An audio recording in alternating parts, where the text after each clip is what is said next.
चतुर्थी तिथि के दिन इनका प्राकट्य हुआ है, इसलिए चतुर्थी तिथि बड़ी पवित्र है। साल में जितनी भी चतुर्थी तिथि आती है वो सब की सब गणेश जी के लिए ही होती हैं। माताएं जो करवा चौथ होता है ये किसकी है? पति की है, लेकिन मूल रूप में कौन है? मूल रूप में गणेश जी ही हैं, क्योंकि जितनी भी चौथ पड़ती हैं वो सब गणेश जी की ही होती हैं। अच्छा, यहाँ चांद्रायणी व्रत के बारे में सुना है कि नहीं सुना है आपने? चांद्रायणी व्रत क्या होता है, कोई जानता है? बहुत सी माताएं करवा चौथ को ही चांद्रायणी व्रत मानती है। नहीं, चांद्रायणी व्रत अलग होता है। क्या होता है? करना तो मुश्किल है, लेकिन सुन लो, और कोई कर ले तो उनको हमारा साष्टांग प्रणाम है, लेकिन सुन लेने में क्या आपत्ति है हमारा? चांद्रायणी व्रत किसको कहते हैं? जैसे आज पड़वा है, मान लो, ठीक है, तो आज पड़वा है, प्रतिपदा है, तो आज 1 घास खाना, फिर कल 2 है तो 2 घास खाना, फिर 3 है तो 3 घास खाना, ऐसे करते करते 15 तक जाना, फिर 15 से वापस नीचे आना, 15, 14, 13, 12, 11, 10, 9, 8, 7, ऐसे करते करते पूरा, तो पूरा 1 महीना। और इसको कहेंगे एक चांद्रायणी व्रत। क्या कहेंगे? हाँ, तो कोई कर ले तो हमको बताना, हम प्रणाम करने जरूर आएंगे महाराज। बोले शंकर भगवान की जय। अच्छा, हम ये बात बता रहे थे ना, तो किसी आदमी ने कहा 1 घास कितना? क्योंकि बहुत से लोग तो 4 पराठों को घुमा करके, एक कृपा मत करना, बहुत से लोगों का होता है, एक ही बार में 1 पराठे का 2 पार्ट करता है, जैसे कोई छीन रहा हो। कृपा करो मुंह पर, ये ऐसे करने वाली नहीं। 1 आंवले के बराबर 1 घास। कितना? 1 आंवले के बराबर 1 घास मान्यता में है। तो इस प्रकार जो व्रत करते हैं उनको चांद्रायणी व्रत कहा जाता है। जितने भी चौथ के व्रत होते हैं वो सब गणेश जी के ही होते हैं। अब गणेश जी कह रहे हैं इस संसार में सबसे ज्यादा प्रिय अगर कोई गणेश जी को है तो वह दोब है। चाहे हीरा मोती सब चढ़ा दो, लेकिन अगर कोई दोब चढ़ा दे तो उसके भगवान ऋणी हो जाते हैं। इसलिए गणेश जी को दोब अवश्य चढ़ाना चाहिए। जिसके घर में लक्ष्मी का अभाव होता है, जिसके घर में धन टिकता नहीं है, लक्ष्मी टिकती नहीं है, कमाता 10 रुपया है, खर्च 12 रुपया होता है, ऐसे व्यक्ति को रोज गणेश जी को दोब चढ़ाना चाहिए। जो व्यक्ति गणेश जी को दोब चढ़ाता है उसके घर में कुबेर के समान धन स्थिर होने लगता है। इसीलिए दोब अवश्य चढ़ाना चाहिए। अब दोब कैसी होना चाहिए?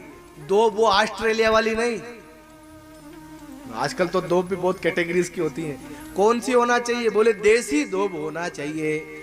जड़ युक्त नहीं होना चाहिए, सूखी नहीं होना चाहिए, और कम से कम 12 अंगुल लंबी होना चाहिए।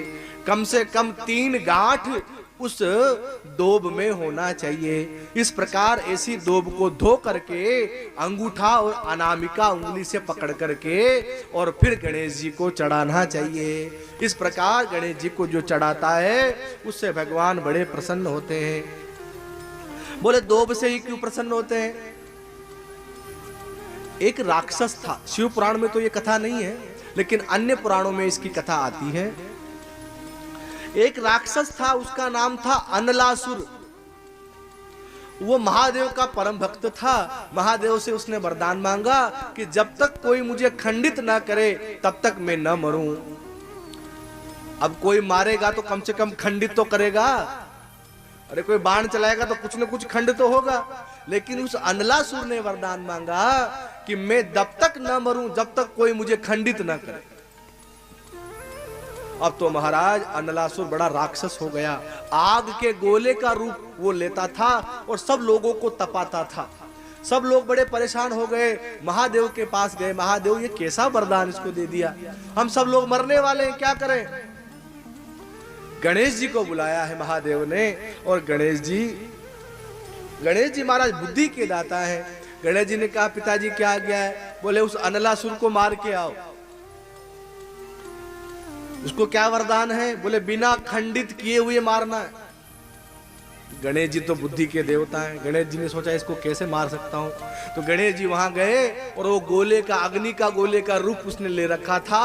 गणेश जी ने उस गोले को लिया और अंदर मुंह में रख लिया महाराज, सीधे ही निकल गए अंदर, और अंदर ही अनलासुर तपने लगा। और जब अग्नि तो अग्नि होती है महाराज, गणेश जी को बड़ा कष्ट हुआ, हे राम ये मैंने क्या मुंह में रख लिया, बड़ा कष्ट हो, तड़पने लगे गणेश जी। अब तो कैसे भी या तो अनलासुर मर जाए या मैं मर जाऊं, ये हालत हो गई।